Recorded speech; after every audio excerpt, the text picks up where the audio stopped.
데려다가 죽이란 말이야. 춥고 배고프고 힘없는 노동자들 말고 바로 당신들의 이 자식을 데려다가 현장에서 죽이면서 이 나라의 경제를 발전시킵시다.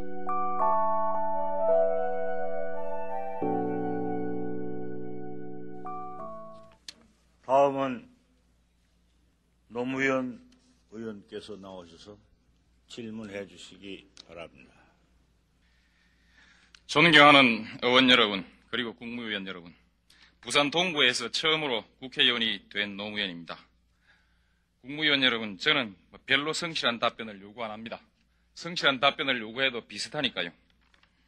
제가 생각하는 이상적인 사회는 더불어 사는 사람 모두가 좀 먹는 것, 입는 것 이런 걱정 좀 안 하고 더럽고 안 입고 온 꼬라지 좀 안 보고 그래서 하루하루가 좀 신명나게 이어지는 그런 세상이라고 생각을 합니다.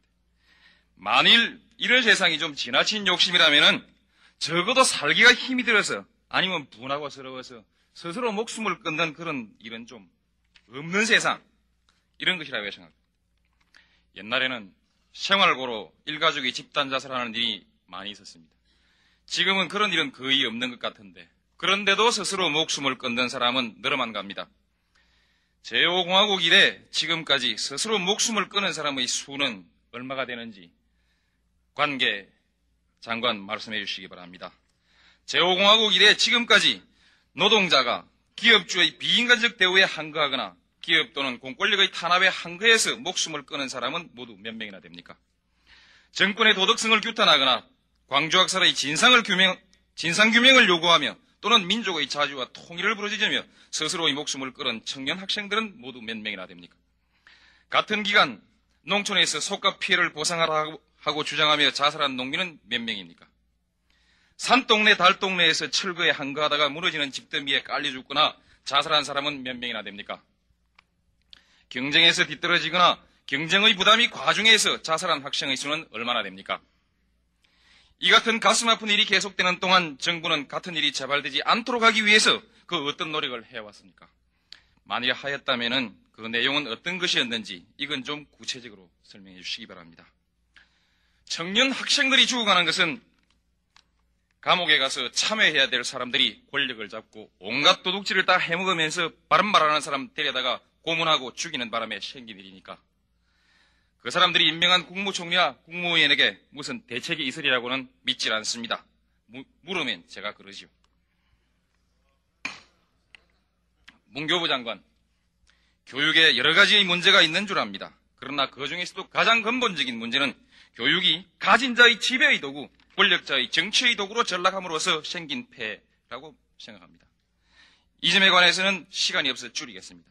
또 하나의 근본적인 문제는 노동자와 농민이 다 함께 잘 살게 되고 임금의 격차가 줄어져서 굳이 인류대학을 나오지 않는다 할지라도 높은 자리에 그리고 안 올라가도 사람 대접 받을 수 있는 세상이 되면 그런 세상이 와도 지금처럼 이렇게 어린아이들이 치열한 경쟁을 견디지 못해서 교육이 비인간화되고 어린아이들 스스로 목숨을 끊는 이런 사태가 발생할 것인지 말씀해 주시기 바랍니다. 결국 저는 교육의 문제 또한 노동자, 농민, 그리고 도시 빈민의 문제라고 생각을 합니다. 지난 7월 2일 여의도 성모병원에서 15세 된 소년 근로자가 수원 중독으로 사망하였습니다. 직업병에 대비한 여러 체계의 미비, 수원 중독임이 밝혀진 이후 회사의 비정한 처사와 노동행정관청의 태만을 따지는 것은 아닙니다. 같은 또래의 제 자식놈은 아직 공부조차 힘이 들어서 온갖 투정이나 부리고 응석이나 부리고 있는 철부지에 불과합니다. 그런데 죽은 이 소년의 경우는 어떻습니까? 그 나이에 멀리 서산에서 서울까지 부모 슬하를 떠나온 것만 해도 애처로운 일인데 그런 어린아이가 귀중한 생명이 좀먹어가는 그 위태로운 작업장에 방치되고 끝내 목숨까지 잃게 한 책임은 결국 무능한 그의 부모만이 져야 되는 것입니까? 그 며칠 전에는 14살 먹는 어린 소년이 하루 11시간의 장시간 노동에 견디다 못해 자기가 다니던 공장에 불을 지른 사건이 보도됐습니다. 의원 여러분, 가만히 앉아 계셔도 11시간 다리가 꼬이고 허리가 아프시오. 과연 그 철부지를 잡아다 방화제로 처벌을 하고 나면 그만입니까? 노동부 장관, 현재 전국적으로 미성년 취업자는 몇 명이나 됩니까? 노동시간이 세계 최장인 것은 이미 널리 알려진 사실이라 다시 안 묻습니다. 한국의 산재율은 세계 몇 번째입니까? 해마다 산재로 죽는 사람은 몇이나 되고 그중 병신이 되는 수는 몇이나 됩니까? 좀 알기 쉽게 1000명을 기준으로 하면은 한 해 몇 명이 병신이 되거나 죽는가? 한 노동자가 40년 일한다면은 산재로 죽거나 병신이 될 확률은 몇 퍼센트나, 몇 명 정도가 되고 그 중에서 죽게 될 확률은 몇 퍼센트나 되는지 1000명을 기준으로 해서 역시 한번 밝혀주시기 바랍니다. 이것만은 꼭 한번 정확한 수치를 밝혀주시기 바랍니다. 내무부 장관, 전국적으로 철거의 대상이 되는 이 점은 우리 양성우 의원께서 이미 물으셨기 때문에 노점상과 철거민의 문제는 더 말씀드리지 않겠습니다. 어쨌든 이 나라 노동자, 농민, 도시빈민의 비참한 삶을 더 늘어놓지는 않겠습니다. 다만 돈 있고 힘 있는 사람들이 입만 벌리면 외쳐대는 한민족, 한동포라는 말이 과연 진실이라면 이들도 우리와 함께 고통스러운 삶으로부터 해방되어야만 합니다. 만일 그들의 고통이 돈과 힘을 한 손에 모아진 소수 특권 계급의 착취와 억압에 기인된 것이라면 그들은 착취와 억압으로부터 해방되어야 합니다. 정부는 분배구조를 개선해서 빈부격차를 해소하겠다고 수없이 약속하여 왔습니다. 빈부격차 해소 방안을 구체적으로 밝혀주시기 바랍니다. 정말 슬픈 사건, 정말 치가 떨리는 사건, 바로 대림산업 이란 정유소에서 노동자들이 참사한 사건입니다. 이제 밝혀진 바에 의하면 일주일 전부터 이라크는 공격을 예고했고 같은 날도 역시 방송이 반복되었다고 합니다. 회사 측에서는 이를 무시하고 노동자들에게 외부의 출입을 금지하고 철조망을 치고 감시인을 고용해서 감시를 했다고 합니다. 사고 당시에도 공습 경보가 2번이나 울렸음에도 작업을 강행하도록 강요했다고 합니다. 평소에도 대피하면 수당의 지급을 거절했다고 합니다. 명백한 살인 행위입니다. 파이의 크기를 더 크게 하기 위해서 이래야만 되는 겁니까? 월남전 생각이 납니다. 월남전에 대해서 온 세계가 비난을 하고 민족의 자율성을 들어서 비난하는 견해가 있었을 때 정부는 슬그머니 여론을 이렇게 조성했습니다. 월남전에 참여해서 벌어온 돈으로 우리의 경제가 발전됐노라고 이렇게 사람들을 속이려 했습니다. 바로 이 발상이야말로 돈이면은 무슨 짓이든 다 할 수 있다는 것입니다. 내 나라 백성 몇만 명이든 죽일 수 있다는 끔찍한 발상입니다. 저는 이렇게 묻겠습니다. 그런 발상을 가진 사람들에게, 파이를 크게 해야 된다고 생각하는 사람들에게 니네들 자식 데려다가 죽이란 말이야. 춥고 배고프고 힘없는 노동자들 말고 바로 당신들의 자식을 데려다가 현장에서 죽이면서 이 나라의 경제를 발전시킵시다. 노동부 장관에게 묻겠습니다. 해외 파견 노동자의 안전 근로조건에 대해서 정부가 사전에 점검을 할 수 있는 통제장치는 있었는가요? 만일 없었다면 새로 만드실 의향을 밝혀주시기 바랍니다. 그리고 이 사건에 관련해서 적어도 대림의 책임자는 구속을 하고 정부의 외무관계 당국자, 건설부, 노동부 장관은 모두 사퇴해야 한다고 생각을 합니다. 국무위원 여러분, 아직도 노동자들에게 나누어줄 돈이 없기 때문에 부득이 노동운동을 탄압하는 것입니까? 정권시장에서 주식값이 상종가가 되면 하루 만에 30억의 재산이 늘어난다는 어느 재벌 총수가 있고 하루 이자만 7천만 원이 생긴다는 사람이 있다는 얘기를 들었습니다. 저는 어느 노동자들의 모임에서 60년 이래 제조업 실질임금 상승률과 노동 생산성 향상률을 대비하면은 제조업 노동자가 현재 기준으로 매월 50만 원씩 손해를 보고 있고 60년 이래 누적된 손해를 계산하면은 1인당 5,700만 원이 된다는 어느 대학 교수의 강연을 들은 적이 있습니다. 노동부 장관, 믿어지지 않아서 장관에게 다시 물어봅니다. 이 말이 사실입니까? 비슷한 계산이라도 나올 수 있습니까? 국무총리, 지금 우리 경제는 근본적 개혁 없이는 경제 민주화가 불가능한 상태에 있다고 보지 않습니까? 재벌을 해체할 의향은 없습니까? 어제 경제분야 질문에서도 나타났듯이 우리나라 경제 각 분야에서 재벌이 문제를 일으키고 있습니다. 그런 점에서도 재벌은 해체돼야 합니다. 재벌 총수와 그 일족이 독점하고 있는 주식을 정부가 매수해서 노동자에게 분배합시다. 이 말은 대기업을 해체한다는 뜻과는 다른 뜻입니다. 매수와 분배 모두 20년 거치 20년 분할 상환 정도이면 노동자들도 충분히 감당할 수 있을 것입니다. 집 없는 서민들 그리고 중소상공인들 농민들을 위해서 부채 탕감과 아울러 토지도 모두 같은 방법으로 분배를 합시다. 법무부 장관에게 한번 묻습니다. 방금 제가 한 제안이 우리 헌법 하에서 불가능한 제안입니까? 자본주의 제도 하에서는 불가능한 제안입니까? 만일 그렇다면은 저는 이렇게 물어보겠습니다. 제5공화국 부실기업 정리와 관련해서 탕감해주거나 15년 상환 등으로 유예해준 돈이 6조 원이라는데 국민의 부담으로 특정인에게 이 엄청난 이익을 주는 것은 자본주의 제도하에서 허용되고 특정인의 재산을 연불로 매수해서 국민들에게 연불로 분배하는 것은 허용되지 않는다는 근거는 어디서 나올 수 있는 것입니까? 85년 국제그룹을 해체할 당시 인수자를 선정한 사람은 누구입니까? 청와대에서 인수자를 일방적으로 결정하고 재산평가도 인수자 일방적으로 하게 해서 평가 과정에서 연합철강 한 기업에서만 부정실사로 270억의 부당이득을 주었다는데 이렇게 하는 것이 진정 자본주의입니까? 부실기업 정리할 때 은행이 인수자에게 탕감해주고 이자 유예해주고 종잣돈 주고 한 정도 혜택을 주면은 지나가는 거지라도 재벌 못되라는 법 없을 것입니다. 부득이 정리를 할 양이면 하나의 제안을 합니다.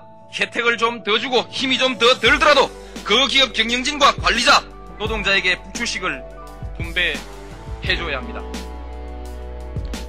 담보를 얘기하시렵니까? 담보 없는 대출이 5조 원이라는 것이 어제 보도됐습니다. 수천수만의 노동자가 담보의 능력이 없습니까? 노동자의 양심이 담보가 될 수 없습니까? 돌멩이도 참 담보가 되는데. 지금 제가 하는 주장은 공연히 한번 해보는 소리가 아닙니다. 우리 정부는 길을 쓰고 대한민국 임시정부의 법통을 이어받았다고 주장을 합니다. 그런데 해방 이후 지금까지의 경제정책을 보면은 임시정부 정책 이어받은 거 한 개도 없습니다. 제가 바로 재벌 해체와 토지 분배 등 경제개혁을 주장한 것은 임시정부의 정강정책으로 돌아가자는 뜻입니다. 그래서 민족 자립경제의 기반을 확고히 세우고 경제적 정의를 구현하자는 것입니다. 이 문제는 한국의 절대 빈곤층을 없애고 상대적 빈곤의 폭을 줄임으로써 앞으로 북한에 대한 개방에 대비하자는 뜻도 역시 있습니다. 다음은 권력형 부정의 수사와 재산 환수에 대해서 한마디 하겠습니다. 처음 저는 이 부정축제 재산을 환수해서 토지개혁에 필요한 자금으로 쓰자고 할 생각이었는데 어제 농촌사정 얘기 들어보니까 그런 욕심은 차마 못 부리겠습니다. 농촌 좀 보태주시기 바랍니다. 문제는 돈을 어디 쓰거나 간에 그 규모를 밝혀서 반드시 그 규모를 밝혀서 환수를 해야 한다는 것입니다. 법무부 장관에게 한번 물어봅니다. 검찰은 아직은 증거가 없어서 수사를 할 필요가 없고 앞으로 국회가 고발을 해오면 수사를 하겠다고 발표했습니다. 어느 정도의 증거가 나타나면 수사 개시의 단서가 될 수 있습니까? 전 국민이 보는 신문과 잡지가 혐의 사실을 연일 보도해도 수사의 단서로서 부족합니까? 검찰이 국회를 물먹일 일이 있습니까? 검찰 말대로라면은 국회가 검찰의 수사의 단서나 제공하는 검찰의 하위 수사기관입니까? 국회가 수사기관에서 수사의 단서조차 안 되는 유언비어에 현혹돼서 조사특위까지 만들었으니 여야 국회의원들 모두 정신병자들입니까? 장관의 견해를 분명히 밝혀주시기 바랍니다. 우리 헌법상 대통령은 현행범이 아닌 한 재직 중 형사상의 소추를 받지 아니한다고 규정하고 있습니다. 이 말은 거꾸로 하면 전직 대통령이라도 수사와 소추의 대상이 되고 죄가 있으면 감옥에 가야 한다는 뜻입니다. 만일 장관이 차마 자기를 장관으로 임명해준 사람을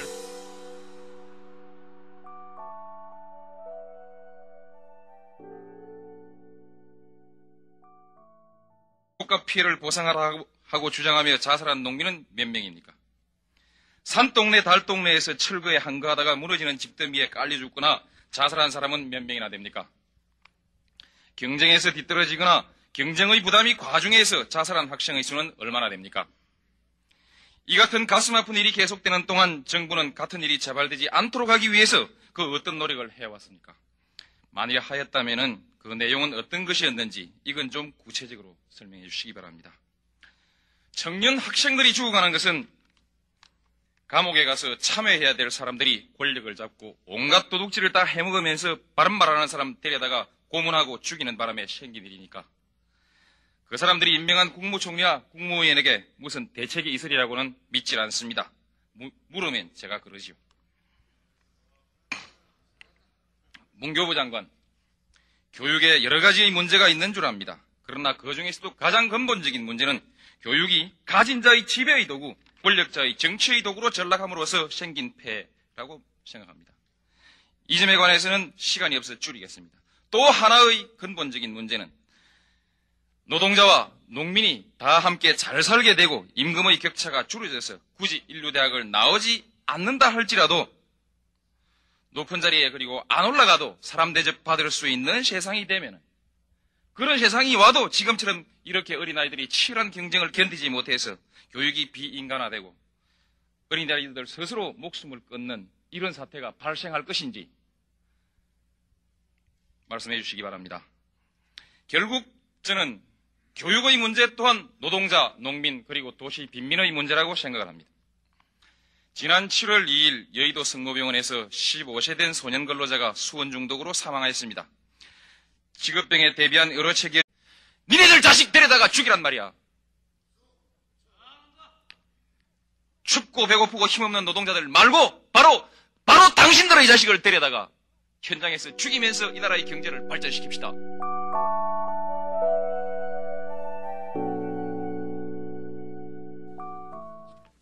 다음은 노무현 의원께서 나오셔서 질문해 주시기 바랍니다. 존경하는 의원 여러분, 그리고 국무위원 여러분, 부산 동구에서 처음으로 국회의원이 된 노무현입니다. 국무위원 여러분, 저는 별로 성실한 답변을 요구 안 합니다. 성실한 답변을 요구해도 비슷하니까요. 제가 생각하는 이상적인 사회는 더불어 사는 사람 모두가 좀 먹는 것, 입는 것 이런 걱정 좀 안 하고 더럽고 안 입고 온 꼬라지 좀 안 보고 그래서 하루하루가 좀 신명나게 이어지는 그런 세상이라고 생각을 합니다. 만일 이런 세상이 좀 지나친 욕심이라면은 적어도 살기가 힘이 들어서 아니면 분하고 서러워서 스스로 목숨을 끊는 그런 일은 좀 없는 세상 이런 것이라고 생각합니다. 옛날에는 생활고로 일가족이 집단 자살하는 일이 많이 있었습니다.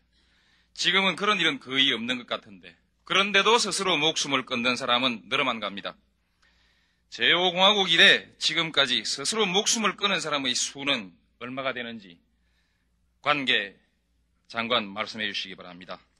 제5공화국 이래 지금까지 노동자가 기업주의 비인간적 대우에 항거하거나 기업 또는 공권력의 탄압에 항거해서 목숨을 끊은 사람은 모두 몇 명이나 됩니까? 정권의 도덕성을 규탄하거나 광주학살의 진상규명을 요구하며 또는 민족의 자주와 통일을 부르짖으며 스스로의 목숨을 끊은 청년 학생들은 모두 몇 명이나 됩니까? 같은 기간 농촌에서 소의 미비, 수원 중독임이 밝혀진 이후 회사의 비정한 처사와 노동행정관청의 태만을 따지는 것은 아닙니다. 같은 또래의 제 자식놈은 아직 공부조차 힘이 들어서 온갖 투정이나 부리고 응석이나 부리고 있는 철부지에 불과합니다. 그런데 죽은 이 소년의 경우는 어떻습니까?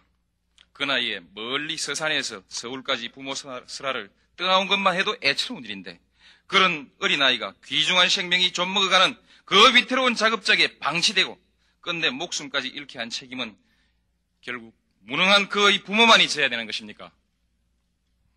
그 며칠 전에는 14살 먹는 어린 소년이 하루 11시간의 장시간 노동에 견디다 못해 자기가 다니던 공장에 불을 지른 사건이 보도됐습니다. 의원 여러분, 가만히 앉아 계셔도 11시간 다리가 꼬이고 허리가 아프시오. 과연 그 철부지를 잡아다 방화제로 처벌을 하고 나면 그만입니까?